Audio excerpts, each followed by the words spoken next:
The IFC can participate in projects with both finance and/or equity.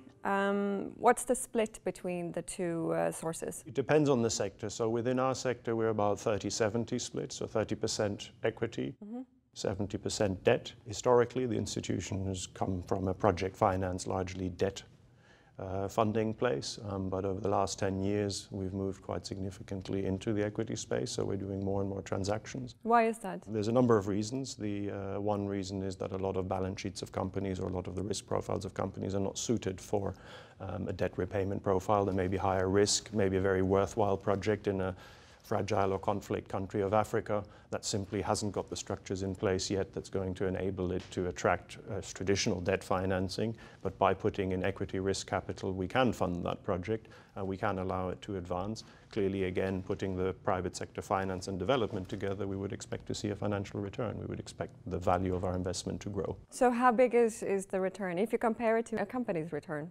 Our return is reasonably in line with other private equity funds that you see out there. And it comes back to the earlier question that you asked, no donor funding. It has to be competitive funding. So I think we can keep our own with other private equity type investors. This is on the equity side. On the debt side, clearly we have similar returns to financial institutions on the loan book. So no, I think we're quite competitive, and we've had quite a few investments and portfolios where we've done a lot better than the private sector because we're getting into countries that others are not investing in yet. They're riskier. We put a much riskier capital into play. We work closely and get very engaged with the companies to help them grow.